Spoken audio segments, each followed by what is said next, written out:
galera, beleza? Como é que vocês estão? Meus amigos, sem sombra de dúvidas, as últimas horas foram as mais eletrizantes do mês de agosto. Se o Brasil já tinha parado para observar as revelações do Verdivaldo, que ontem apareceu com a parte 10, agora as eleições estão tomando conta dos debates nas redes sociais, fazendo até frente, se não, estão sendo mais comentadas do que as revelações que a Folha de São Paulo vem comentando. E, gente, a cidade de São Paulo aí é o palco central, porque não fala apenas da eleição municipal, fala muito sobre o que está acontecendo na direita 2026, enfim, muita coisa, mas, entretanto, porém, todavia, eu não vou deixar de falar, né? Não vou deixar de começar o vídeo com as questões do Verdivaldo. Ontem teve a 10ª parte e não foi nem o mais interessante. A 10ª parte talvez até pudesse estar na 9ª, falar da turma do Aras, principalmente da Lindora, fala algumas coisinhas que eu acho que são relevantes. Só que ao longo do dia de ontem, tivemos os primeiros desdobramentos do novo inquérito para apurar os vazamentos dessas mensagens e tivemos duas matérias muito interessantes, ambas na mesma direção, confirmando algumas coisas que venham falando alguns jornalistas. Eu acho que pode ser considerado uma boa notícia. Sem querer, né, deixar ninguém assim empolgado, tem algumas notícias positivas nesse primeiro tópico. Aí depois, segunda parte, fala de eleição, minha Nossa Senhora. Tentar trazer aqui pra vocês uma pequena linha do tempo dos acontecimentos, só pra assim colocar em ordem. Ó, no dia não rolou isso, foram essas brigas, saiu isso aqui na imprensa, saiu essas análises, tentar entender algumas coisinhas e eu vou contar pra vocês da ligação que eu recebi. Vou relatar com imagens, pra provar que sim, que eu recebi uma ligação. De quem? Vem comigo que a gente vai chegar lá depois dessa longa introdução. Fábio Serapião e Verdivaldo, 22 de agosto, 2h24 da tarde, parte 10. PGR sob Aras apontou afronta constitucional em uso de órgão do Tribunal Superior Eleitoral, pelo ministro. Segundo a turma da Folha, a PGR, sob o comando do Aras, contestou em novembro de 2022 a utilização do órgão de combate à desinformação para abastecer o inquérito das fake news. Quem viu o que a gente comentou ontem, né? O Verdivaldo já tinha falado mais ou menos sobre isso, ele e o Serapião. Em um processo sigiloso ao qual a Folha teve acesso, a PGR classificou tal utilização como ilegal, disse que ela viola o sistema penal e pediu a anulação das diligências realizadas, além da revogação das medidas tomadas com base em relatórios no órgão. Ao longo dessa matéria aqui, até já adianto, eles vão esmiuçar mais ou menos o que a turma do Aras falou. E essa matéria tem uma coisinha a mais que eu quero mostrar para vocês, que eu acho que às vezes as pessoas não prestam atenção, mas me interessa. A contestação foi apresentada por Lindora Araújo, vice-procuradora-geral, braço direito de Aras, em forma de agravo regimental, dirigido ao ministro no processo do ex-deputado estadual paranaense Homero Marchese. No agravo de novembro de 2022, a vice de Aras afirmou ao ministro que a coleta de provas feita pela AED do TSE foi inconstitucional e ilegal por se tratar de, abre aspas, diligências investigativas de ofício realizadas pelo Poder Judiciário em violação ao sistema processual acusatório. A Folha de São Paulo vai explicar o que é esse termo muito técnico. No recurso, a PGR também demonstrou não ter informação de onde partiam os pedidos. O que calma, vamos ponderar. O que alguns juristas estão pontuando nas redes sociais, que, poxa, além da questão do ofício, a questão de como os pedidos surgiam, né? Aquela questão, colocou ali como denúncia anônima, mas meio que não foi uma denúncia anônima. A Lindora deu uma destacada nisso já em 2022, né? Demonstrou não ter informação de onde partiam os pedidos para a produção dos relatórios e qual era a origem do conteúdo recebido por Eduardo Tagliaferro. A Lindora falou que não tinha conhecimento. Para a Lindora, nesse cenário, a AED estava desempenhando uma função investigativa sem a participação do Ministério Público, afrontando o sistema penal. Segundo a PGR, o Supremo decidiu que, mesmo no caso do inquérito das fake news, era necessário o acompanhamento do Ministério Público. Então, quando está aqui no final falando assim, não está seguindo, né, o procedimento padrão do sistema processual acusatório, ela está falando, cara, existe a necessidade do acompanhamento do Ministério Público.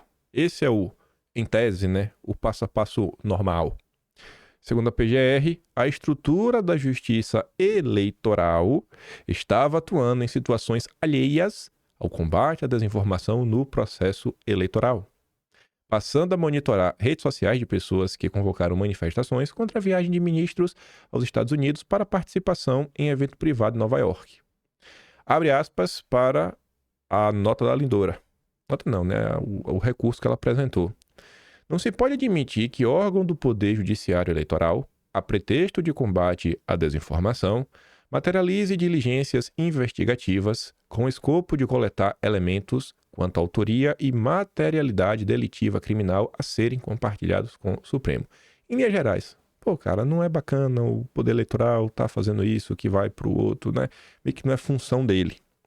Eu acho que essa posição aqui, da Lindora, ela é muito similar a que a maior parte dos juristas mais à direita estão comentando nas redes sociais. Talvez vocês até concordem com a Lindora também. Lindora afirmou que a AED estava procedendo também à análise de aplicativos de mensagens Telegram e culminando com a extração de conteúdos das publicações, realização de diligências para identificação de autoria e produção de relatórios que são remetidos a inquéritos em curso no Supremo. No caso do Homero Marchese, a PGR ainda registrou que não havia relação direta com os fatos sob a competência da Justiça Eleitoral, uma vez que se tratavam de manifestações programadas por causa de um evento com participação de ministros em Nova York. Você vê que esse ponto aqui, no que o Verde e Walter Serapião mostraram ontem, no diálogo os caras ficam assim, poxa, né, qual seria a relação aí na hora para conectar as pessoas, né? Fala, pô, porque não tá meio que falando de nada eleitoral. A Lindora já tinha pontuado sobre isso em 2022. Aí a Folha de São Paulo vai para os seus finalmente. Aí você vê, essa é a 10ª parte. 10ª parte. Vocês, creio eu que vocês acompanharam aí de 10, pelo menos, chuto eu, 4. Né? Fora alguns pedaços que vocês viram nas redes sociais. Nem todo mundo tem condição de acompanhar tudo, mas acho que umas 4 das 10 vocês devem ter visto. Depois de tudo isso, Serapião e o Verdivaldo nos contextualizam a situação do Aras, falando que a gestão do Aras ficou marcada na história por omissões. Que omissões? Principalmente no período do Fique em Casa. Aqui é um ponto que eu acho que as pessoas da direita vão ver de um jeito, e as pessoas, talvez mais à esquerda, ou à direita... Uma direita que discordava muito de Bolsonaro verá como omissão. Eu acho que a turma não vai ver como omissão, vai ver assim, cara, meio que não tinha muita coisa pro Aras reclamar. Enfim. A gestão do Aras, segundo o Verde e Walter Serapião, também foi criticada no judiciário por diversas vezes defender teses que acabavam protegendo ou tirando a responsabilidade de Bolsonaro em investigações ou ações como presidente da República. Esse parágrafo aqui, vamos supor que omitiu, que tinha que realmente, né, parar aí as maluquices de Bolsonaro na época do Fique em Casa, esses inquéritos. Vamos partir para esse pressuposto. Como é que fica a história, gente, que o Aras era o petista na PGR? Não fica um pouco meio sem sentido, não? Você não acha que fica meio... Não, petista na PGR. Eu acho meio sem sentido, sabe? O que o pessoal do MBL e o Nando Moura falava. Ainda mais quando você vê que o tempo passa. E aí você vê, por exemplo... a atual Procuradoria-Geral da República. Qual das duas você acha que estaria mais próximo? Veja, vamos olhar o seguinte. Qual Procurador-Geral da República recebe mais elogios dos petistas? O ex-procurador Augusto Aras? A ex-procuradora Lindora? Ou o atual Procurador-Geral da República, o senhor Paulo Gonet? E aí você pode tirar suas conclusões.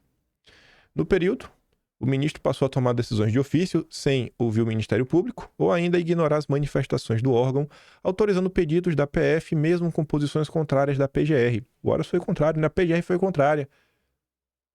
E aí? Foi contrária. E o cara tomou sem considerar a PGR. Eu acho essa matéria bem interessante, em diversos aspectos, um desses, né? Pra você dar aquela pontuada na história, porque às vezes o pessoal reclama de, não houve nenhum tipo de combate. Não houve nenhum, foi uma total inação, né? Foi uma forma de omissão que a direita viu que o governo Bolsonaro não fez nada em prol da liberdade das pessoas. A Folha de São Paulo vem pontuar o oposto. No sistema acusatório, estabelecido na Constituição Federal, cabe ao Ministério Público ou à Polícia a produção de provas e ao Judiciário julgar. A formatação controversa desse inquérito acabou validada pelo plenário da Corte somente no ano seguinte de sua criação. Uma coisa que vez ou outra eu faço, e dessa aqui quero fazer, é olhar os comentários da Folha de São Paulo. Eu tô observando, falei umas coisas ontem, né? Eu fico observando as redes sociais, coisas que estão acontecendo. Eu vejo muitas vezes a direita reclamar que a esquerda, né, às vezes não presta atenção em alguns fatos. Eu acho que isso meio tá acontecendo no momento, viu? A turma tá entrando numa espécie de torcida, mas a gente chega lá.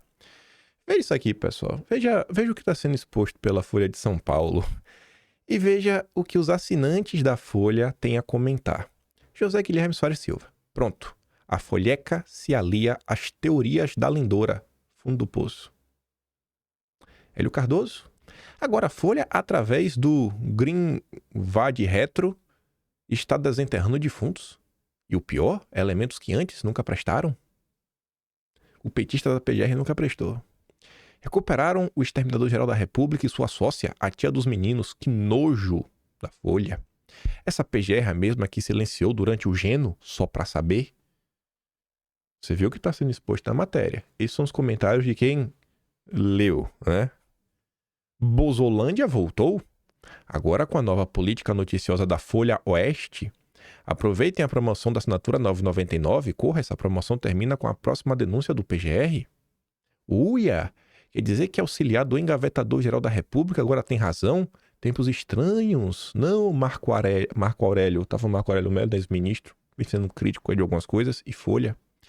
Assim como esta reportagem da Folha defende interesses, Aras e Lindora defendiam interesses de quem? Folha? E aquela história de somos isentos a partidários e o nosso compromisso é com a verdade? Hehehehe. Seria a verdade do dono? Diligências investigativas de ofício. De outro modo, sob Aras ou sob Lindora, tanto faz? Haveria diligências ou investigações por parte da PGR do Satanaro? Satanaro, pronto. Eu nunca tinha escutado esse termo não, viu? Folha, Elon Musk e Bolsonaro, enfim, juntos. Pronto. É o foguete, vai plotar o foguete. Envelopar, né? Moda agora é envelopar. Vai envelopar o foguete com a logo da Folha de São Paulo. O primeiro foguete que vai pousar em Marte. Vai estar lá, Folha. Receba. É o Brasil na vanguarda. Tinha minhas dúvidas quanto ao procedimento do ministro ser certo ou errado. Entretanto, com o parecer de Aras e Lindora, agora eu tenho certeza. Se Aras e Lindora está de um lado, o ministro está certo. Sobre o sigilo no qual eu tive acesso, a Folha está preparando uma grande convocação para o 7 de setembro. A PGR do Aras fazia parte da quadrilha, portanto não poderia participar de uma investigação. Perdeu Folha. Folha, sério, tá parecendo aquele aluno do CDF mala da primeira fileira da turma. A Folha deveria ter vergonha se continuar com essa perseguição, viu? Quem tá perseguindo a Folha é de São Paulo. Ai. Quem reclama dos petistas tem que estar aberto a encarar alguns fatos de frente, independente se a pessoa gosta desses fatos ou não. Mas vamos continuar. Aí, essa foi a parte 10. Não foi, né, tão movimentada assim como foram as outras. Eu falei para vocês. As coisas mais movimentadas ficaram a cargo de alguns desdobramentos que em relação ao inquérito que foi aberto para investigar o vazamento. Só que mais interessante que isso foram duas notas, que a gente vai chegar lá. Inquérito aberto pelo ministro investiga a origem de vazamento e ministro cita a Polícia de São Paulo. Aspas. Após uma série de reportagens publicadas no site Folha de São Paulo, em que foram divulgadas mensagens entre servidores lotados no Supremo, no TSE, passaram a circular nas redes sociais notícias relacionando o acesso a essas mensagens a possível vazamento de dados no âmbito da Polícia Civil do Estado de São Paulo, né? Começaram a circular notícias. Aqui foi a primeira nota. Eu coloquei essa nota aqui em sequência cronológica. Saiu essa, né? Onde foram que saiu essas notícias? Falando da Polícia Civil. A gente vai chegar lá. Aí isso aqui foi 3 da tarde. Quando foi 6h30, o ministro determina busca, né, busca e apreensão, contra o ex-assessor do TSE e manda apreender celular. Ele determinou na quinta medida para busca e apreensão contra o Tagliaferro, o celular do ex-assessor foi apreendido. A decisão se deu no inquérito aberto pelo magistrado para investigar o caso de mensagens entre os seus auxiliares na corte e apura a possível origem criminosa de vazamento. Aí, vê essa postagem, né? Monique Schecker, ex-procuradora da Lava Jato, da turma do Deltinha, já processou Bolsonaro. Ela divulga que dá um RT no Globo. Ministro manda prender celular de ex-assessor envolvido em caso de divulgação de mensagens. Aí ela coloca ali uma parte da decisão. Eu acho que ela não concorda, né? Mas ela fala assim, ó. A negativa do investigado em entregar o aparelho de forma voluntária é um relevante fator a autorizar a medida de busca pleiteada, uma vez que os dados contidos no referido aparelho são de interesse público e interessam à presente investigação. Diz a decisão. Já podemos usar? Ou tem como me dar? Não. Então busque apreensão. Já que não quis me dar, ei, rapaz. Processou Bolsonaro, né, Monique? Valeu a pena? Eu tô na dúvida se ela tá naquele diálogo. Eu acho que ela tá naquele diálogo, né? Descolar do Bozo sem perder o apoio dos apoiadores do Bozo. Deixa eu dar uma pausa aqui, só pra não ser injusto. Eu fui olhar e não falei, não, foi a Jerusa. Foi a Jerusa que tava nesse diálogo, do descolar do Bozo. Mas vamos lá. Aí, 11 da noite de ontem, a Folha de São Paulo veio explicar um pouco mais sobre o ocorrido, né? Aquela matéria que sai no fim da noite, o pessoal teve tempo para escrever. E ela conta sobre essas notícias que começaram a circular, falando sobre um possível vazamento que poderia ter ocorrido por conta da Polícia Civil do Estado de São Paulo. Aí tá ali, né? O ministro liga vazamento de mensagens sobre atuação fora do rito, a organização criminosa para fechar a corte. O ministro relacionou o vazamento e a publicação de mensagens que expuseram ações fora do rito de seu gabinete a uma organização criminosa que teria o objetivo de desestabilizar instituições, fechar a corte e conseguir o retorno da ditadura. O magistrado retirou nesta quinta o sigilo da investigação aberta na última segunda. Olha, eu espero que isso não seja verdade, porque é muito triste saber que no Brasil tem alguém, né, tem um grupo a esse ponto, né? Pelo amor de Deus, que ninguém tem que no final a gente chegue na conclusão que o inquérito, não, sei lá. Enfim, que foi o Tagliaferro aí que tava com raiva de alguém e resolveu vazar. A nova investigação é também relatada pelo ministro, porque é tratada no processo como relacionado ao inquérito das fake news. Abre aspas. O vazamento e a divulgação de mensagens particulares trocada entre servidores dos referidos tribunais, se revelam como novos indícios da atuação estruturada de uma possível organização criminosa que tem por um de seus fins desestabilizar as instituições republicanas. Segundo ele, essa articulação se dá principalmente contra órgãos que possam contrapor-se de forma constitucionalmente prevista a atos ilegais ou inconstitucionais, como o Congresso e o Supremo. De acordo com a decisão que abre o inquérito, essa organização se daria em uma rede virtual de apoiadores que atuam de forma sistemática, né? Aquelas milícias organizadas, para criar ou compartilhar mensagens como objetivo final de derrubar a estrutura democrática e o Estado de Direito no Brasil e implementar a ditadura.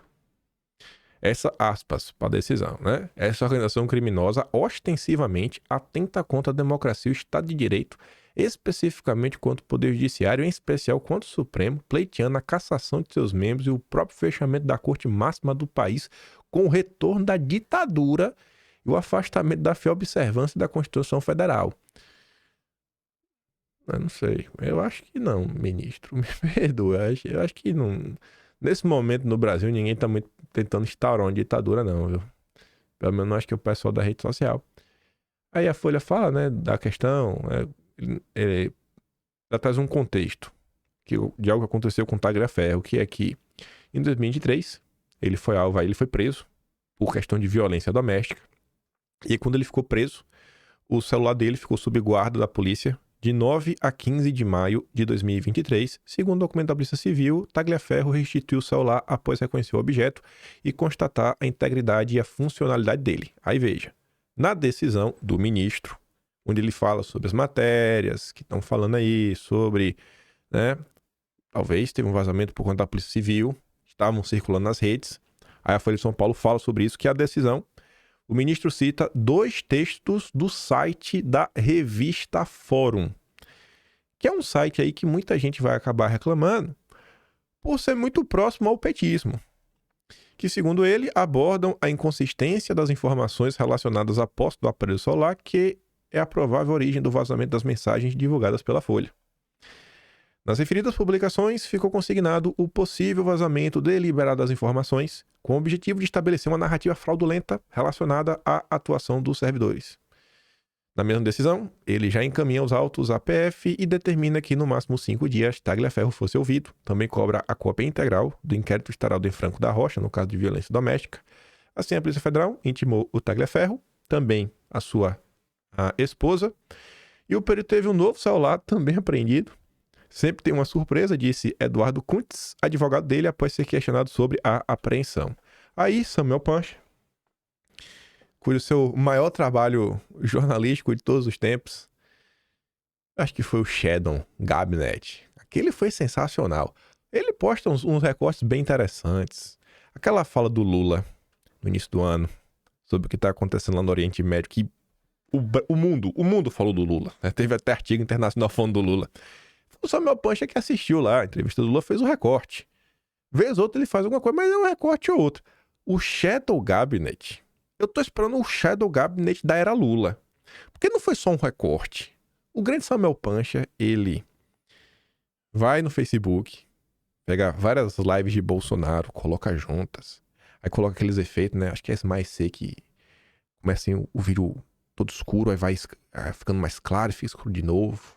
Bota um vinjete, né, pra você escurecer a lateral, dar assim um foco. Aí ele colocou a música fúnebre pra falar do Shadow, o gabinete das sombras de Bolsonaro. Se lembra dos especialistas da sombra lá do Fica em Casa?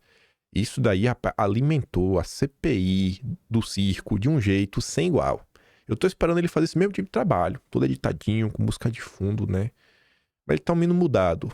Aí agora, depois de tudo que aconteceu no passado, o Samuel Pancha faz aqui um tweet que eu fiquei meio sem entender, né? Passando que ele tá assim, achando algo estranho. É uma thread. Como os tweets a seguir depois desse eram muito opinativos, eu só restringi a esse. Aí você pode ir lá e checar, né? Na decisão em que pediu apreensão, o ministro cita 2 matérias da revista Fórum que fazem ilações sobre a origem das mensagens divulgadas pela Folha. Ilação é uma afirmação que você não tem como provar, né? Achei um termo que não é apropriado, Samuel Pancha. O ministro fala em investigar possível vazamento deliberado das informações, com o objetivo de estabelecer a narrativa fraudulenta relacionada à atuação dos servidores lotados em âmbitos de tribunais, no contexto de reiterados ataques institucionais ao Poder Judiciário, notadamente ao Supremo e ao TSE. Aqui mais é para mostrar uma coisa, né? A turma que lá atrás... Ei, Bolsonaro! Agora também assim, né? Eita! Estou surpreso com o que está acontecendo, né? O tempo, né? Jesus, o tempo é uma coisa séria, né? A má vontade de algumas pessoas em tempos passados, a má vontade de entender, nossa, se fosse um pouquinho diferente, talvez a realidade do Brasil fosse outra. Sabe, se meia dúzia de jornalistas tivesse assim, sabe, um cabelinho de sapo, né? Cabelinho de sapo ia ser um fininho assim, só um pouquinho mais de boa vontade, a gente poderia estar num Brasil muito diferente hoje. Próprio Ciro Gomes, né? Próprio Ciro Gomes tivesse um pouquinho mais de boa vontade, mas até na boa vontade dele tem má vontade. Você vai ver. Isto tudo é nulo, diz Ciro Gomes sobre os inquéritos. A tese dele é que vai anular, mas ele não tá feliz com isso, não. Ciro Gomes criticou nesta quarta a condução dos inquéritos. Para o Ciro, o ministro está produzindo nulidades que podem, inclusive, garantir a impunidade dos malfeitores. O Ciro quer que as pessoas sejam punidas. Ele tem certeza que a turma está errada. Ele nem sabe por quê, mas ele quer que puna. Tem que punir porque ele não sabe. Mas tem que punir. Esse é o Ciro Gomes. Mas enfim, né? Em vídeo publicado no Instagram, Ciro critica não só o Tribunal Superior Eleitoral e tudo mais, né, como a própria condução das investigações pelo relator desde a abertura do inquérito em 2019. Para Ciro Gomes, a duração do inquérito é anômala e, a essa altura, os implicados já deveriam ter sido julgados. Como a investigação permanece sem prazo para ser concluída, essa condição, na opinião desse governador, pode acarretar a impunidade dos malfeitores. O que foi eu comentei ontem? E a gente vai continuar comentando sobre isso. Às vezes, tem algumas pautas que podem não ser de 0 a 10, 10. Né? 10, assim, tudo que a pessoa quer na vida. Né?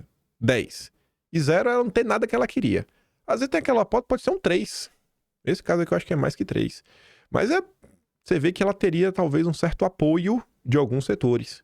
E vejam que tem muito jornalista, político, pessoa até da área econômica, né? O Nelson Jobim mudou de opinião, mas a gente vai falar sobre isso. Você vê que o pessoal tá falando, pô, bicho, esse inquérito tá muito longo. Eu acho que isso aí devia ser uma demanda que deveria ser colocada, sabe? Se o pessoal for falar alguma coisa e falar na boa, falar, pô, gente, olha, tanto tempo aí, né? Vamos colocar aqui um finalmente. Denuncia quem tem que denunciar, arquivo que tem que ser arquivado e vida que segue. Eu fiz uma previsão há muito tempo atrás, assim, que no dia que esse inquérito ia acabar, acabou. Rapaz, acabou e fico feliz porque acabou e não faça muitas perguntas. E eu acho que o desfecho dele vai ser mais ou menos assim quando terminar. Saíram 2 notas, uma 6 da manhã de ontem, 5h58, e a outra ao longo do dia, foi na madrugada de hoje, enfim, em portais diferentes, ambas com um teor muito similar, e ambas as notas são interessantes porque os jornalistas dizem que conversaram com pessoas importantes para chegar nas suas informações que estão sendo expostas. Uma foi essa: colegas pedem e o ministro estuda encerrar os inquéritos. Que Deus toque o coração dele. Os ministros da corte sinalizaram ao legislativo nos últimos dias que há um acordo na corte pelo fim dos 2 inquéritos controversos, o das fake news das mídias digitais. E diz que o relator está pensando em encerrar as investigações até dezembro deste ano. Eu acho que seria bacana. As investigações conduzidas pela corte, aqui segundo o Poder 360, usam métodos que às vezes são comparados aos utilizados na Operação Lava Jato. Manter pessoas presas por tempo indeterminado e sem julgamento, na expectativa de acabar encontrando alguma prova ou forçar delações. Em público, o Supremo e seus integrantes rebatem afirmando que a democracia ficou em risco e medidas excepcionais foram necessárias. Em privado, entretanto, cada vez mais magistrados entendem que chegou a hora de finalizar esses 2 inquéritos e reduzir um pouco a exposição da corte. Essa percepção já vinha crescendo há alguns meses. E aí ganhou corpo, depois aí da questão do Verdivaldo, Serapião, revelações da Folha de São Paulo. O próprio ministro tem sinalizado a colegas que gostaria de finalizar essas investigações. Em meados do início desse ano, início do ano, ele disse que idealmente poderia concluir os inquéritos em julho, mês de recesso da corte. Depois, em agosto, remeteria para instâncias inferiores da justiça os processos que seguiriam fora da corte. Esse prazo não foi cumprido, todos notaram. Agora, o assunto voltou com força, porque foi necessário que vários ministros da corte fizessem um cordão sanitário em volta do Supremo para defender o ministro no caso das mensagens vazadas. Os ministros também trabalharam, olha agora, olho no lance, para reverter uma crítica acerba, não sei o que é acerba, essa é uma crítica ruim, né? Dirigida ao ministro por parte do Nelson Jobim.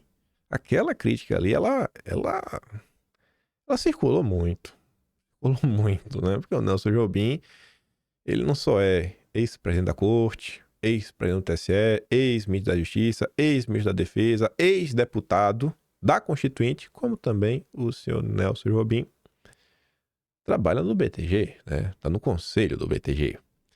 Aí depois dele falar que os métodos se aproximavam dos da Lava Jato, ele publicou a nota oficial 10 dias depois, desdizendo tudo. Mas ele mudou por quê? Segundo o Poder 360, houve um trabalho para reverter a crítica. Isso ocorreu durante a festa da Guiomar Feitosa, esposa do ministro Gilmar Mendes.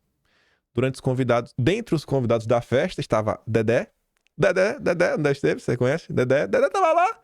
E aí Dedé ouviu umas críticas, né? Do magistrado, Nelson Jobim, né? Que é sócio do BTG, entrega o conselho do banco. Dedé, você está aqui. Dedé, não faça isso, Dedé. Fale com o Nelsinho, Dedé. Fale com ele. Não tá bem da cabeça. Nos dias seguintes, Esteves telefonou para Jobim, que está de férias no exterior, e pediu que recuasse da crítica. Aí veio a nota de desagravo. Ai, Jesus. Para coordenar essa operação de proteção, alguns dos magistrados têm deixado claro que está no limite a liberdade que ele tem para conduzir os inquéritos das fake news das mídias digitais. Fica cada vez mais difícil usar o argumento de que é para salvar a democracia. Não há, obviamente, cobrança direta nem negociação do tipo. Você vai ser protegido, mas tem que encerrar os inquéritos. Os diálogos são mais ou menos, procuram apresentar argumentos racionais. O Poder 360 apurou que a expectativa de ministros da Corte e entre integrantes do comando do Congresso é que o término desses inquéritos deve se dar até o final de 2024, para que o efeito seja sentido antes dos próximos presidentes da Câmara e do Senado assumirem em 2025. E aí tem uma parte da matéria que o jornalista está apontando o seguinte: por que esse ponto aqui, 2025, né? Por que seria interessante? Porque eles falam que o jornalista não deixa isso aberto. Então, também tem uma análise minha. Você tem, hoje, uma bancada mais à direita no Senado. Então, quando chegar na disputa pela presidência do Senado, a bancada à direita vai querer cobrar. Pô, a gente tem que fazer uma coisa, bicho, tá ruim. A direita vai olhar pros seus, né? E vai cobrar. Se o inquérito meio que tá fechado, você meio que empodera um pouco mais até o Alcolumbre, né? Até quando você meio que esvazia um pouco as cobranças. Daí ele fala, cara, relaxa aí, ó, o inquérito, né? Vai encerrar, a coisa tá voltando pra normalidade, vai tudo dar certo. Você meio que dá coisa, então você meio que pode tirar parte do poder desse discurso da direita para poder interferir na sucessão para a presidência da Câmara em 2025. E a nota até fala que também pode até ser uma sinalização visando 2027, que vai mudar bastante o Senado. Isso é uma coisa que ninguém tem dúvidas, né? 2027 vai mudar. São 2 senadores por estado. 2 senadores por estado. Então tem muito chão até lá. E aí, 6h47 da noite. Vejam que essa não é a primeira nota. Quem comentou isso sobre a primeira vez foi quem? Não dúvida agora qual foi a primeira nota que saiu. Se foi, eu acho que foi o Estadão ou o Globo, que falou sobre essa questão de encerrar os inquéritos, que tá precisando, né? E que tinha essa percepção. Aí eu sei que saiu depois na CNN, a gente comentou, a nota de uma loirinha que trabalha lá, saiu essa nota. Aí tem mais essa, agora o Poder 60, e tem a senhora Vera Rosa. Vera Rosa foi quem colocou pela primeira vez o termo numa matéria para explicar o que era o gabinete do ódio. Essa senhora, jornalista importante do Estadão, e foi no Estadão que 26 de setembro de 2019. Foi em setembro de 2019. Enfim. Ministro da Corte temem que novo inquérito aberto pelo ministro prorrogue mais o caso da fake news. Então tá linkando esse novo inquérito que abriu agora, que já teve essas primeiras diligências aí contra o Tagliaferro, prendeu o celular. Pô, talvez esse inquérito possa demorar para ter encerramento do outro inquérito, mas enfim, né? Magistrados dizem esperar que o inquérito aberto agora para investigar a troca de mensagens entre os auxiliares com alvos direcionados não prorrogue ainda mais o desfecho das investigações sobre a montagem de uma rede de fake news no governo Jair Bolsonaro, aberto em março de 2019. O inquérito das fake news é visto na própria corte como o inquérito do fim do mundo, que nunca termina, porque a cada hora é anexado a ele uma nova diligência. Sob reserva, 3 ministros da corte. Eu não acho que falaram ao Estadão, né? O Estadão não existe. Falaram a Vera Rosa. Então, a Vera Rosa conversou com 3 ministros. Segundo ela, que a preocupação dos colegas não é com a legalidade das ações dele. No diagnóstico de todos eles, porém, está mais do que na hora do ministro pôr um ponto final nos inquéritos das fake news e das milícias digitais, porque ninguém pode viver sob investigação permanente. A portas fechadas, colegas do ministro argumentam ainda que essa situação joga cada vez mais a população contra a corte, além de provocar desconfianças no meio político e Nelson Jobim é sócio do Esteves, né? Tá no conselho do BTG. O BTG faz parte do quê? Setor econômico. E do setor econômico. Realmente, né? O setor econômico se pronunciou. Os mais próximos chegaram a dizer isso a ele. Em público, no entanto, todos defendem o ministro para demonstrar a união da corte. eu acho que o inquérito, eu acho que isso aí deveria ser uma demanda, numa boa, falar, pô, gente, vamos aqui, né? Vamos tentar ir em busca do fim, pelo amor de Deus, né? Vamos fazer vamos fazer aqui uma oração nacional pelo fim desse inquérito. E só para terminar aqui esse tópico com outra coisa que aconteceu no meio de toda essa confusão, que foi a questão das emendas. Já tinham tido umas notas na imprensa meio que deixando isso claro, né? A imprensa colocou isso de forma irônica, né? O Dino falando, olhe deputados, olhe senadores, eu tô levantando aqui emenda, porque tá parecendo assim, rapaz, uma denúncia, né? Então, até para ajudar vocês. Aí agora o UOL fala abertamente, alertas de prisão convenceram parlamentares a negociar emendas com o Supremo, né, amigo? Prisão. O ministro Flávio Dino tinha um argumento cabal para convencer deputados e senadores a sentarem para negociar. Do jeito como andava a distribuição de dinheiro, a qualquer momento a justiça se veria obrigada a decretar prisão de parlamentares. Processos contra deputados e senadores há de sobra no Supremo, alguns dos quais decorrem exatamente de suposta malversação de emendas parlamentares. Um deles é ruidoso. É o ministro Lula, o Juscelino das Comunicações. Eu espero de coração que essa questão das emendas, né, também não interfira. Eu acho que não vai interferir. A Justiça do Brasil ela não vai se furtar de investigar só porque é ministro do Lula. Jamais isso vai acontecer, né? Então tá aí. Aí, o Brasil, os bastidores do Brasil. Que Deus toque a alma e o coração das pessoas que possuem a caneta e mandam e desmandam nesse país. Mas vamos lá. Vamos falar de eleição. Trouxe isso aqui só pra... Porque como eu falei ontem pra vocês, eu falei, gente, nem ia falar de eleição ontem. Nem queria falar de eleição. Eu não queria mesmo. Pra mim tá tão chato algumas coisas. Até escrevi um tweet pra contar da minha ligação. Mas eu falei, esse tweet aqui é o assunto do dia. Foi o assunto do dia, né? Todo mundo comentou, todo mundo deve ter visto lá o tweet do Pablo Marçal, falando do Paulo Figueiredo. Aí só pra colocar aqui a resposta do Paulo Figueiredo. Vamos fazer o seguinte. Já que você é brother do cara, se você me arrumar o meu passaporte de volta, eu vou a São Paulo e te entrevisto. Mas avisa que eu não vou parar de falar dele, porque já me ofereceram meu passaporte de volta nessas condições e eu mandei enfiarem naquele lugar. Porque eu estou livre nos Estados Unidos e você preso no Brasil. Um homem que não pode falar o que pensa é prisioneiro na sua mente. Se quiser detalhes, te explico em uma mentoria. Cobro $5.000, enquanto isso o convite para a entrevista continua aberto. Tem muita coisa que eu queria falar que eu não falo. Eu sou um prisioneiro de minha mente. Sou da tropa dos covardes. Esse argumento aqui, eu faria várias ressalvas. Se o Pablo Marçal não fosse o cara que batesse no peito para falar que ele é um miserável. Que ele faz e acontece, quando ele peida, o chão treme. Então assim, se você prega determinado tipo de comportamento, você tem que meio que honrar esse tipo de comportamento. Mas enfim, essa daí foi só a resposta do Paulo Figueiredo, não vou ficar me estendendo nisso. Aí, eu já tinha pensado mais ou menos no texto para escrever. Deixei para postar pouco antes de começar a gravar, para não postar no meio da madrugada. Falei, não, deixar o dia começar, postei bem cedo, às 6h da manhã, para contar algo que aconteceu. 15 de junho de 2024. Eram 1h46 da tarde aqui pra mim. Tava eu de boa, recebi a mensagem. Tá de boa pra falar, etc. Tô de boa. Falei. 47 minutos de conversa. Vocês podem ver ali. Quem foi a pessoa?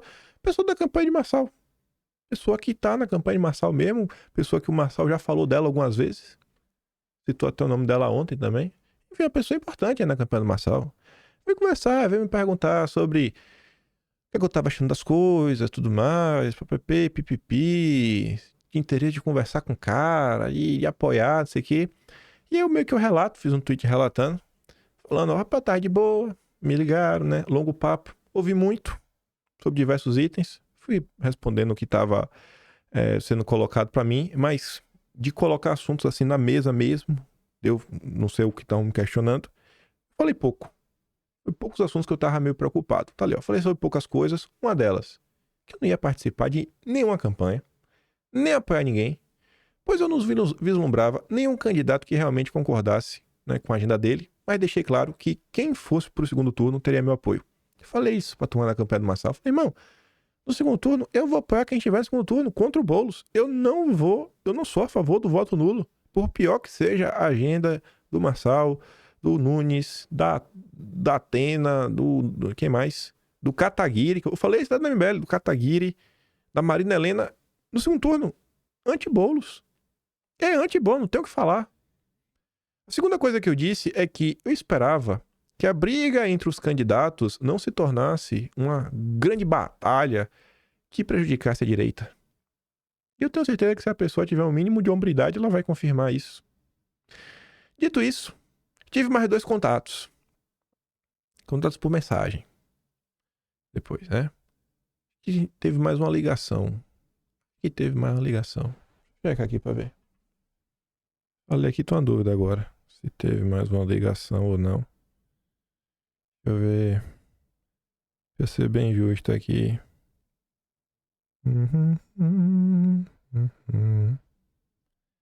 Se botar aqui no... Deixa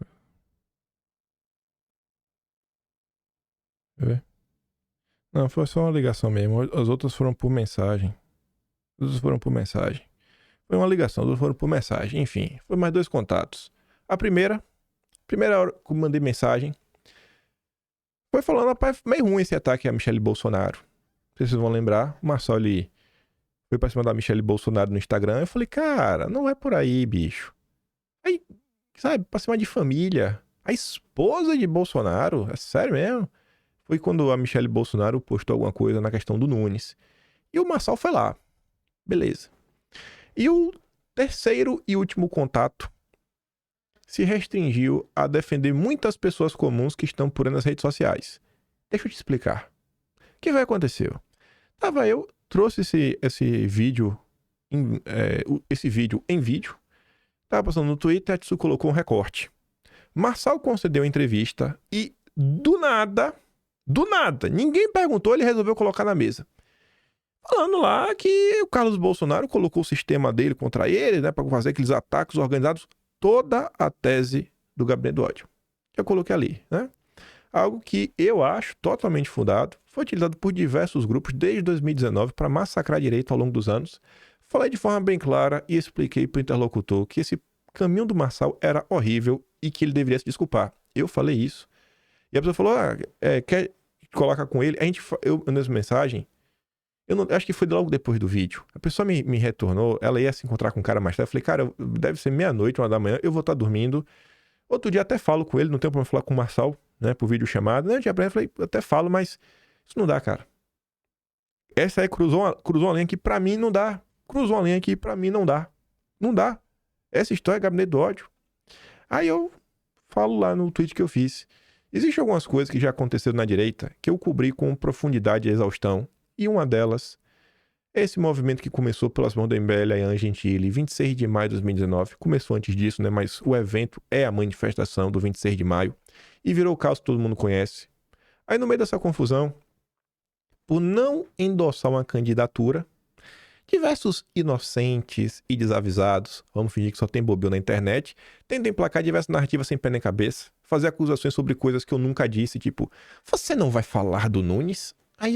Ontem teve um cara que veio com essa, aí eu coloquei 2 prints do Twitter, rápido assim, eu falei, olha isso aqui que eu falei em agosto do ano passado. Olha isso aqui que eu falei em novembro do ano passado. Assim, antes de cobrar, sabe, dá uma checada, sabe? Tenta ser um pouco justo com as pessoas. Aí eu falei com ele, assiste o que eu falei em vídeo ontem, em vídeo anteontem. Vê se teve alguma coisa assim relevante do Ricardo Nunes que eu deixei de falar. Mas tem a turma. Beleza. Vida que segue. Vida que segue. E esse caso do Gabinete do Ódio, ele me incomoda muito. Porque assim, gente, principalmente assim, alguns dos alvos do Gabinete do Ódio, principalmente alguns perfis que você não sabe quem tá por trás dele, a mim também tanto faz, não tenho nenhum problema com os anônimos. Você vê, eu sou contra qualquer tipo de perseguição. E aí eu vejo que essas pessoas, no momento, por não defender determinado tipo de agenda, essas pessoas te perseguem. Por bom tempo assim, deixa aí, fala, continua falando aí, coloca um monte de coisa. Ontem até o Ciro Nogueira eu descobri que eu defendo. Beleza. Fala aí, fala o que você quiser. Vida que segue. Ah, que você fez isso, fez aquilo outro. Continuando. Aí eu falo assim, rapaz, o Brasil tem mais de 5.500 cidades. E, pelo visto, a minha opinião é importante o suficiente para a turma do Marçal me procurar desde o meio do mês de junho. Não apoiarei nenhum candidato, né? E o erro, talvez, foi eu defender respeito à dor do que toda a direita sofreu e segue sofrendo. Algo que, pelo visto, muitos não ligam, né? Essa questão, gabinete do ódio, coisa, ninguém liga. É a coisa que eu percebo. Porque pessoas que no passado atuaram ativamente para gerar esse caos que o Brasil vive foram perdoadas pela direita. Eles mudaram. Eles mudaram. Aí eu digo, o ponto principal. Vocês estão degladiando nas redes sociais, como se o destino final do país fosse decidido no Twitter, como se o voto do trabalhador que mora na periferia não acompanha a política, dependesse da voadora que você deu num coleguinha do Twitter, que era teu amigo ontem, e agora já virou teu inimigo. A turma do Nunes fez os olhos para muitas coisas, como a própria resistência do mesmo a Bolsonaro. A turma do Marçal é igual, como ele defendeu a tese de perseguição contra a direita. O que deveria ser uma eleição do voto útil virou um campo de batalha onde pessoas comuns, que até ontem eram amigas, viraram inimigas, já teve expose de ofensa, ameaça, denúncia no local de trabalho. Tudo isso já rolou entre Nunesetes e Marçalzetes. Então, e eu termino falando, ó, e por conta disso, de uma única cidade em mais de 5.500, imagine se o povo começasse a brigar assim em outros locais. Todo mundo é livre para fazer o que quiser, ou deveria ser. Mas pensem bem, se todo esse desgaste está valendo a pena. Eu não vou recorrer à análise da macropolítica, veja bem, etc. É só uma preocupação com pessoas comuns que estão brigando na rede social e achando que o resultado final de um pleito vai sair daqui. Deus abençoe a todos. Deixa eu ver se coloquei. Nem coloquei aqui, ó. Saiu outra pesquisa da Datafolha. Marçal, 21%. Nunes, 19%. Eu acho que 21% dos votos em São Paulo é maior do que toda a bolha da direita que está no Twitter, que é a principal rede que sai de lá para as outras e alimenta as narrativas.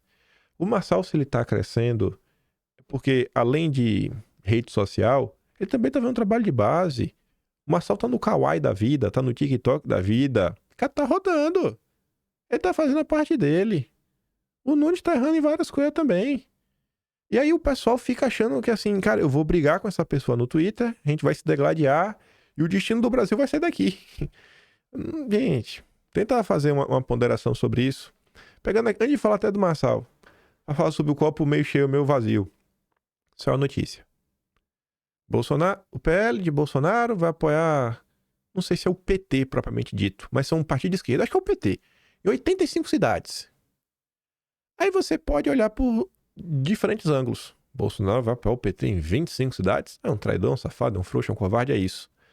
Por outro lado, você pode pensar, rapaz, tem mais de 5.500 cidades. Então, Bolsonaro conseguiu vencer o Valdemar em 5.415. Bolsonaro venceu 5.415 vezes, Valdemar 85. Aí você pode falar, tá passando pano, tá fazendo aquilo outro. Você pega como exemplo Guarulhos. O PL tem um candidato, Lucas Sanches. Bolsonaro tá pondo cada republicanos. Quanto PL? Então, assim, você faz a análise se você quiser no final do dia. Você faz a análise se você quiser. Vai ter um dia depois da eleição. Vai ficar todo mundo com cara de tacho, às vezes, no final do dia. Agora, acho que tem algumas coisas que são fatos. E da mesma forma que eu mostrei lá no início, como a esquerda, como os petistas estão analisando as revelações da Folha de São Paulo, tente olhar para algumas coisas que estão acontecendo. Tente olhar de peito aberto. O voto útil, às vezes, tem o mesmo peso do voto herói. Você chega na urna, apertar o mesmo botão, transformar a pessoa no herói ou não vai mudar muita coisa. Aí, para contextualizar vocês o que aconteceu ontem. Ontem teve uma briga pública entre o próprio Bolsonaro e o Pablo Marçal. O Pablo Marçal tentou menosprezar, falar que foi o Carlos Bolsonaro. Ele mentiu, óbvio, né? Ele não quer fingir que brigou com o Bolsonaro. Do jogo.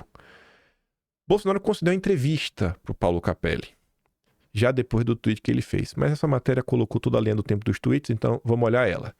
Bolsonaro sepulta a relação com Marçal. Falta caráter a ele. Isso daqui não foi o Carlos Bolsonaro que falou, Marçal. Foi o próprio Bolsonaro. Em entrevista exclusiva, a coluna, Bolsonaro fez duras críticas a Pablo Marçal. Abre aspas. Falta caráter ao Marçal. Ele me esculhambava até perto da eleição de 2022. Dizia que a diferença entre Lula e eu se resumia a um dedo e me chamou de quadrilheiro. Isso aconteceu. Poucas semanas depois, quando não pôde ser candidato à presidência, mudou de lado na reta final. Isso é falta de caráter. Eu duvido que Bolsonaro soubesse que Pablo Marçal chamou ele de quadrilheiro, que ninguém prestava atenção em Pablo Marçal. Quem que prestava atenção em Pablo Marçal em 2022? Tanto que o vídeo começou a circular nos últimos dias. Recentemente, eu recebi o Pablo Marçal.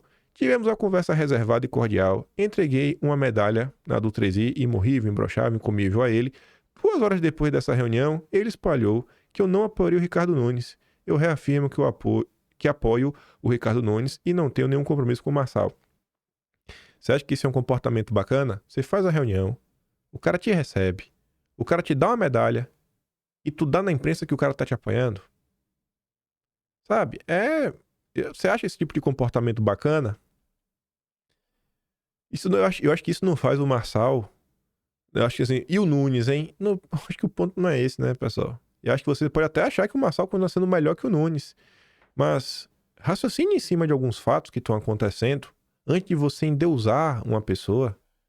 Questionado se devolveria a doação de 100 mil, que Marçal disse ter feito, Bolsonaro respondeu. Ele deu Pix pra quem?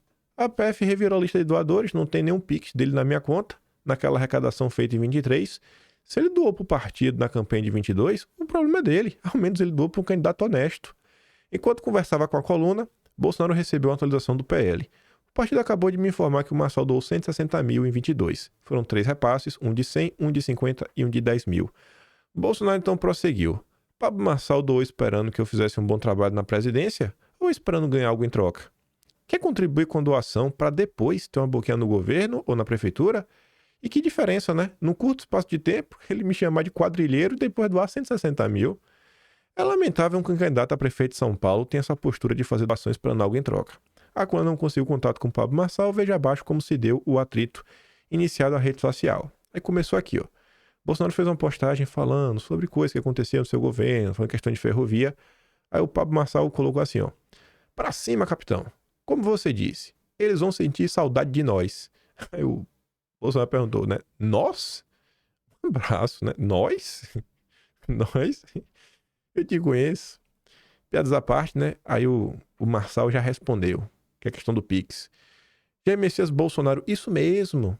Coloquei 100 mil reais na sua campanha para presidente. Te ajudei nas estratégias digitais. Fiz você gravar mais de 800 vídeos no Planalto. Entrei para a lista de investigados da PF por te ajudar. Se não existe o nós, seja mais claro. Entendo sua palavra ao Valdemar, mas a honra e a gratidão são frutos de um homem sensato. Todos os nossos desentendimentos foram resolvidos. Almoçamos esses dias, você me deu a medalha e eu continuo te respeitando. Só não nos curvaremos a comunistas na eleição de São Paulo. E se o capitão quiser me tirar do nós, me ajude devolvendo 100 mil reais depositados na minha campanha aqui de prefeito de São Paulo, pois não estou usando dinheiro público e não vou colocar do meu próprio dinheiro para não ser investigado. Mais uma vez, se porventura o senhor não quiser ajudar na campanha, considere o nós como correto. Abraços. Bicho. Meu Deus do céu. Eu não falo nada. Tem umas coisas que eu fico olhando, né? 800 vídeos. Eu falei, rapaz, o Marçal falou que chegou para ajudar o Tarcísio quando ele só tinha 5% dos votos. O Tarcísio nunca teve só 5%. Sabe? O início de 2022, o Tarcísio já tinha mais de 11%. Mais de 11, né? Eu falei, como é que o Marçal chegou quando tinha 5? Se o Marçal chegou no meio da campanha. 800 vídeos. Faz uma matemática aí, 800 vídeos. 800 vídeos. Capaz, velho, é tempo, né? Quando o Marçal chegou para ajudar na campanha, quantos dias tinham? Nos dias que tiveram, deu tempo de fazer 800 vídeos. Tá bom, tá bom. É o que o Marçal disse, né? Aí o Eduardo Bolsonaro respondeu. Estranho. Em 2022 você disse que a diferença entre Lula e Bolsonaro é que um deles tinha um dedo a menos. Só acordou agora? Tá parecendo até o Mourão. Aí o Marçal responde a Eduardo Bolsonaro. Eu era candidato à presidência e já resolvi isso com seu pai. Deixa que a conversa está entre executivos. Se precisar legislativo, a gente te chama, irmão. Abraços. Aí o Eduardo Bolsonaro falou assim, se tivesse resolvido isso com meu pai, né, não precisaria editar meu vídeo, retirando-os de contexto para enganar eleitores de Bolsonaro de que eu vou votar em você. Fazendo aqui o papel de treteiro, tá pela treta, por que o Eduardo Bolsonaro, né, aqui fica, eu vou falar para vocês o que eu vejo na rede social. As pessoas na rede social apontam para Eduardo Bolsonaro e falam o seguinte, vem cá, bicho. Tu elogiou o cara. Agora. Dias atrás. Tu tava elogiando ele. Agora tu tá contra o cara. Que cavalo de pau é esse? Era melhor não ter feito elogio nenhum. Quando a pessoa te pergunta, Eduardo, não precisa falar mal. Você não precisa falar mal. Não é porque você não elogia que você vai falar mal. O cara poderia ter feito essa pergunta. Ah, e aí? E o Nunes? Ele podia reclamar ou não? E a Maria Helena? Podia reclamar ou não? E o Marçal? Ele podia falar, olha, a gente aqui tal, eu tenho o meu candidato, isso aqui. Nesse momento, o meu foco é esse. Já tomei a decisão, não tô aqui para fazer análise das candidaturas. Acho que na política tem o tempo, tem a fila, tem a hierarquia. E vida que segue. Me perdoa, mas as pessoas na rede social comentam, muitas vezes, porque os políticos dão brecha para reclamação. Então, reclamando é o povo. O que eu vou fazer? O povo tá reclamando. Tô reclamando para vocês o que eu vejo. Tô reclamando para vocês o que eu vejo. Falta um pouco de tino, de estratégia. Por exemplo, Bolsonaro disse, pô, eu tive com um cara, aceitei com um cara, saio do almoço e o cara vaza na imprensa que eu tô apoiando ele. Deu na imprensa, né, que tô apoiando ele. Esse evento com o Pablo Marçal só aconteceu porque o Zucco levou o Pablo Marçal lá. O Zucco deveria ser responsabilizado. Não dá nem pra culpar só o Pablo Marçal. Se o Zucco não tivesse levado, não tinha tido esse vazamento. Pô, mas eu conheci o cara lá por causa das enchentes do Rio Grande do Sul, ele acabou ajudando, etc. Bicho, mas tu tem que se responsabilizar também, né? Tu tem que ter um pouco mais de responsabilidade na hora de você levar uma pessoa a apresentar. Bolsonaro recebe todo mundo de bom grado, né? Ainda mais quando vem para um deputado que tem importância, sempre teve lá de Bolsonaro, presidiu a CPI do MST. Eu fico vendo o que tá acontecendo, eu fico assim, falando, meu Deus, o povo tá brigando entre si. Fico vendo várias escorregadas das pessoas e eu fico me perguntando pra onde vai. Aí o Marçal mandou essa. Esse foi o post no Instagram que Bolsonaro deu aquela resposta. Nós, um abraço.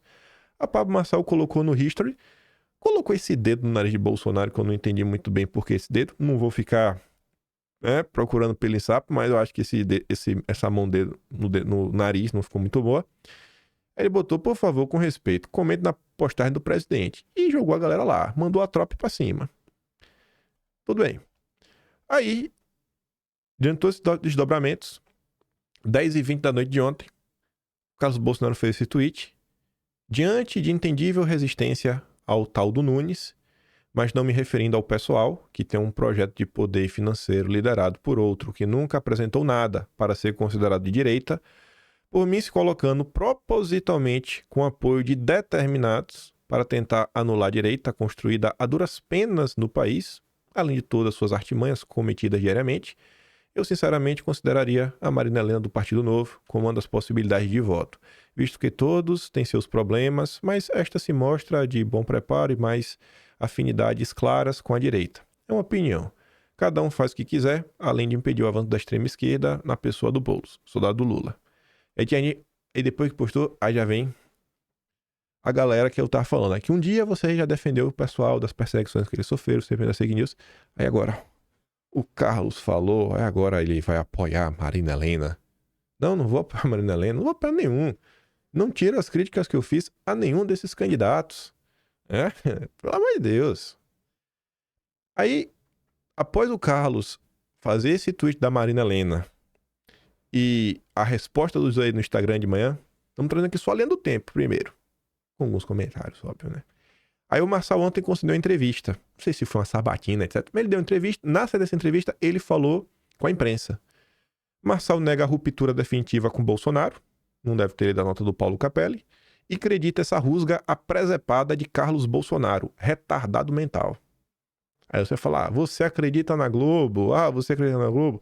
Em conversa com jornalistas, ele chamou Carlos de retardado mental, mas acrescentou que tenta preservá-lo em respeito ao capitão. Bom, quem começou atacando o Carlos Bolsonaro, em ordem cronológica, foi o Pablo Marçal. Então, eu não acho que o Pablo Marçal tenta preservá-lo.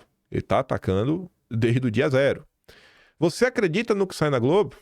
Vamos ouvir o Pablo Marçal. Pronto. Se esse era o problema, o problema tá resolvido.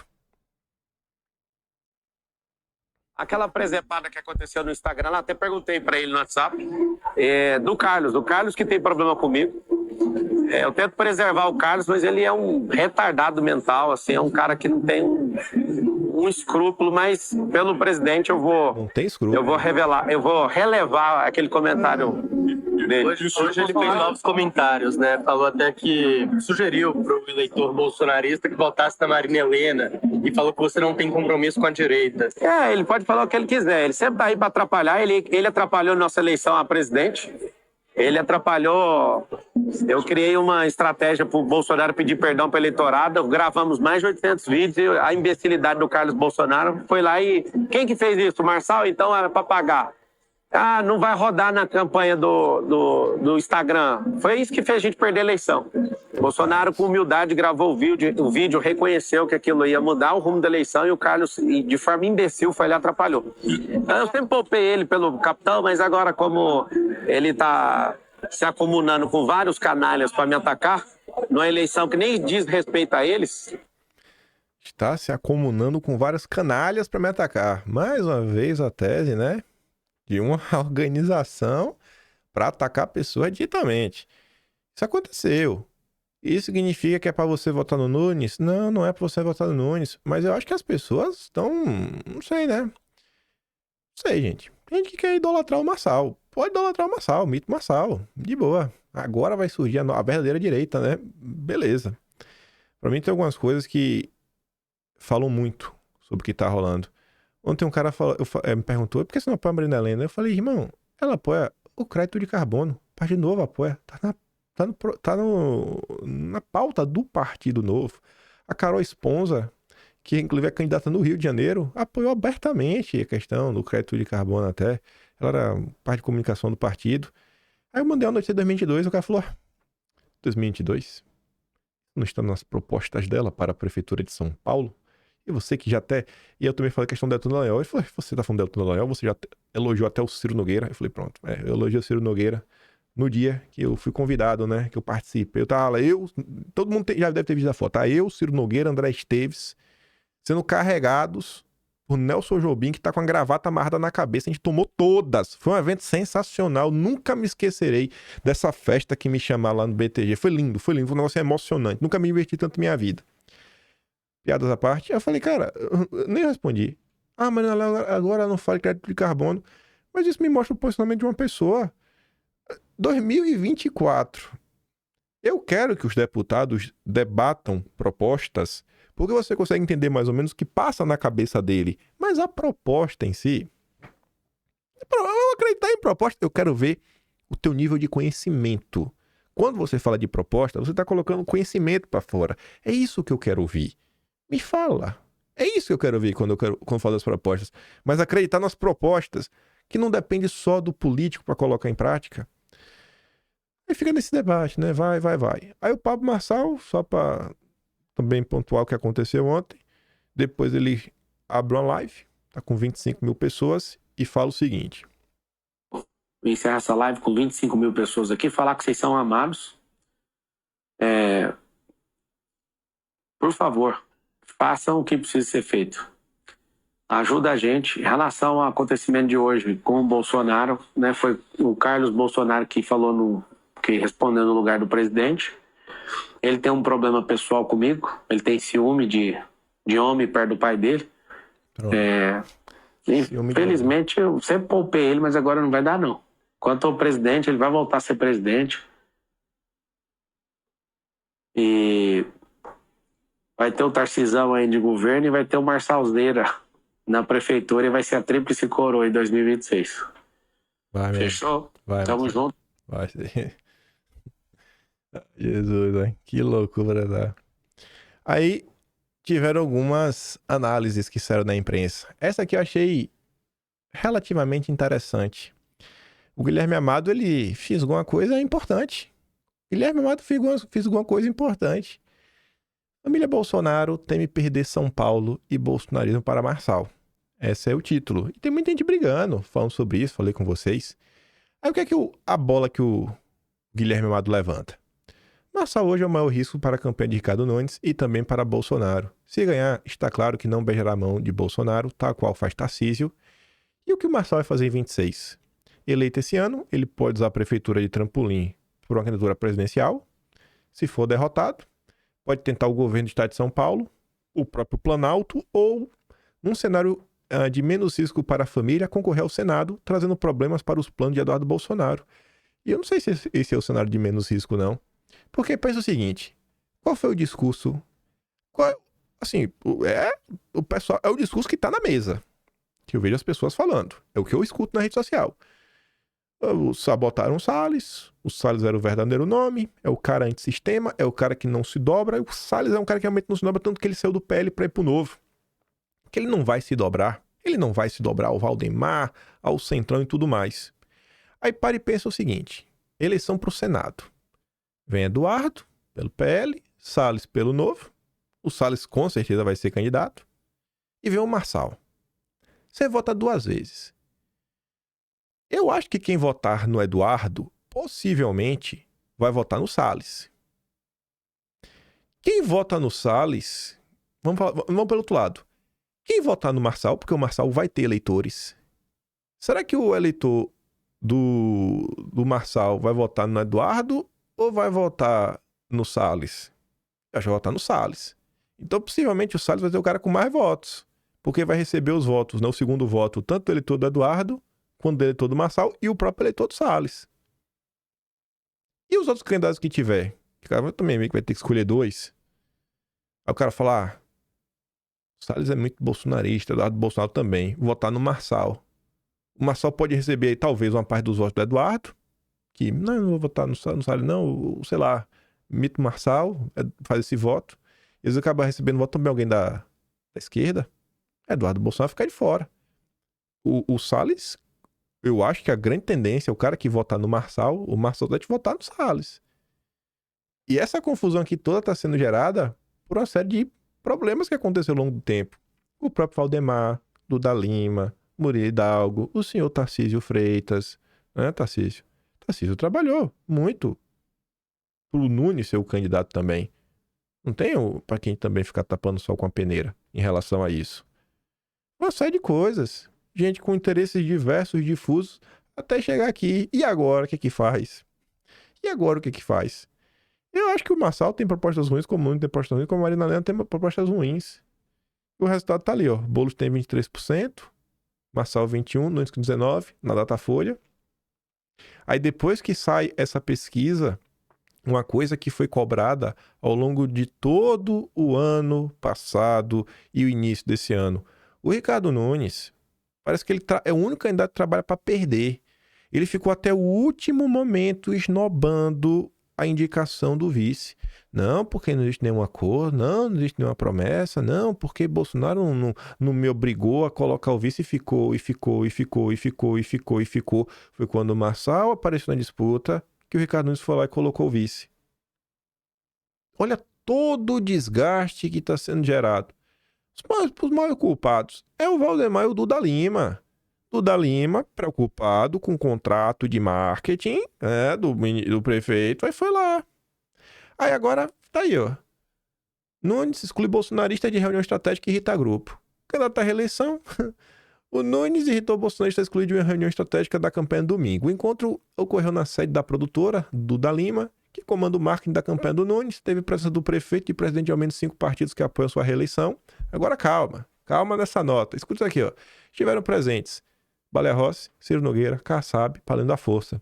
A ausência de bolsonarista na reunião irritou aliados de Bolsonaro que têm auxiliado Nunes, né? Tá auxiliando. O grupo usou o episódio para reforçar as críticas de que o prefeito estaria tentando esconder o presidente em sua campanha. Aliados de Nunes, por sua vez, rebatem as críticas e dizem que o deputado Eduardo Bolsonaro, filho do ex-presidente, está sendo ouvido e, inclusive, teria visitado a produtora em que o prefeito grava na semana passada. Aí, faça aqui um exercício de lógica comigo. Você acha que esse tipo de nota fortalece ou enfraquece o Nunes? Eu acho que enfraquece, pelo menos perante o bolsonarismo. Você acha que o Centrão quer largar o osso? Você acha que o Ciro Nogueira, Baleia Rossi, Kassab, Paulinho da Força, você acha que essa turma quer que o Nunes perca? Eu acho que não, porque eles têm espaço na prefeitura. Eles querem continuar no poder. Você acha que foi o Ciro Nogueira, o Baleia Rossi, o Gilberto Kassab, o Paulinho da Força que vazou essa nota? Ou você acha que foi a ala bolsonarista?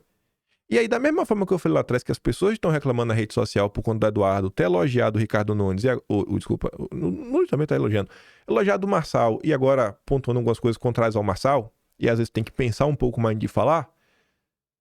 Você acha que essa nota aqui não foi divulgada pela imprensa exatamente pelos bolsonaristas que não estavam presentes? E aí eu pergunto para vocês, será que o melhor caminho para você conseguir mais espaço na campanha, ajudar o Nunes, tentar ajudar, etc., será que é plantando nota na imprensa? Então, no final do dia, gente, que tem uma grande confusão. E eu sinto que não tem ninguém tentando resolver nada. Tem gente, né? Óbvio. Eu acho que assim, os filhos de Bolsonaro sempre estão tentando ajudar o pai. E eu acho que Bolsonaro também.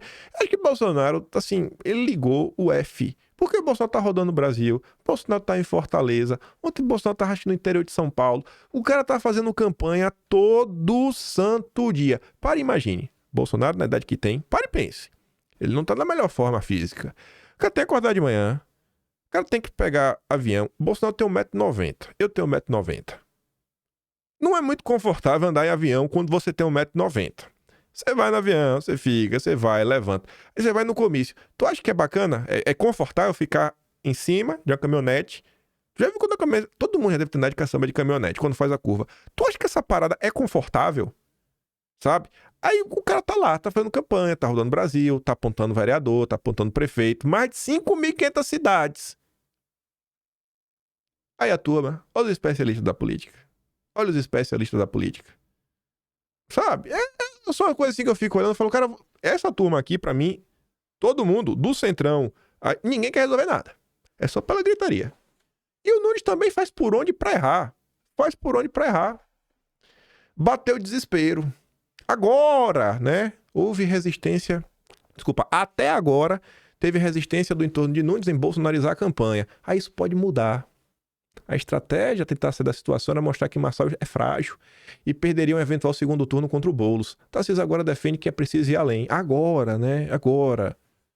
O bolsonarismo é isso, velho. Vocês usam e jogam no lixo. Usa e joga no... Só... Bolsonarismo é só pra ganho eleitoral.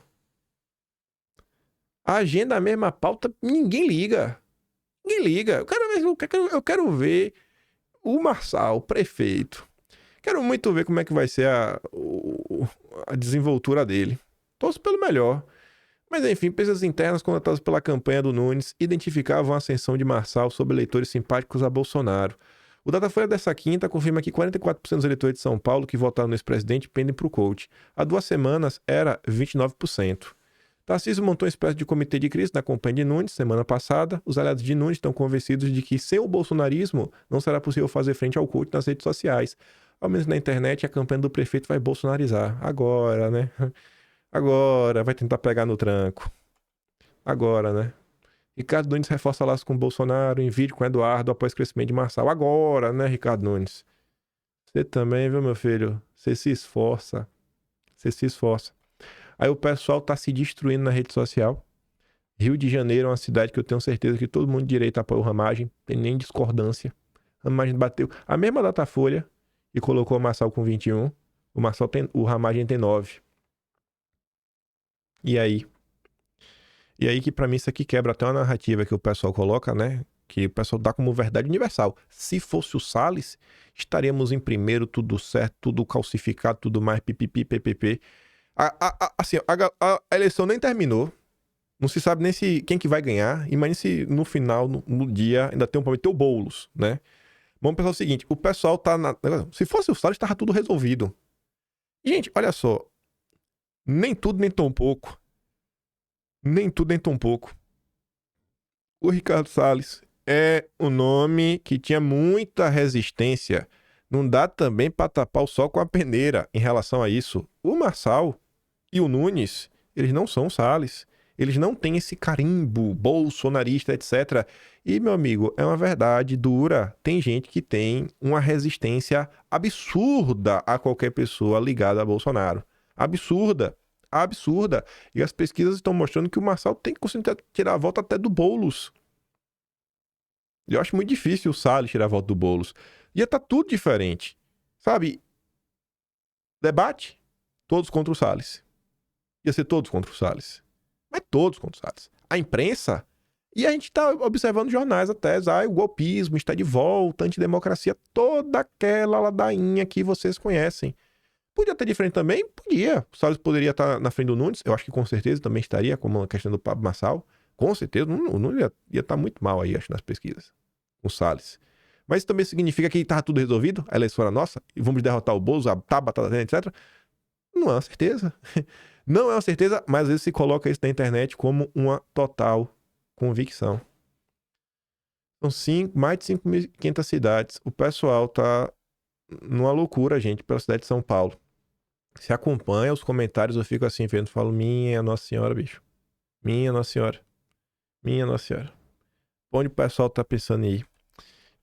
Esses dias, assim, tem tanto assunto que a gente não comenta. Por exemplo, hoje de manhã saiu esse texto aqui.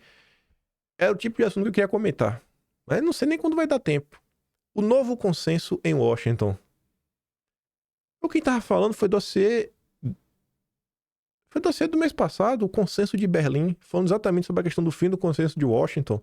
No meio tempo, falando exatamente pelo fim do consenso de Washington, saiu um texto na Foreign Affairs, falando da questão do retorno da Hamiltonian Statecraft, que eles traziam por governabilidade. Não acho que é um termo perfeito. Que tá falando aqui do Alexander Hamilton, um cara que eu vez ou outro falo pra vocês, um pai fundador, que segue uma escola econômica diferente, né, que foge de uma linha liberal e de comunista também não tem nada.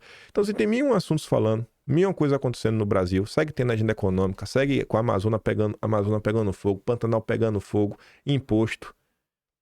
Ontem, esse assunto de São Paulo teve mais engajamento do que as revelações da Folha de São Paulo do Verdivaldo Serapião.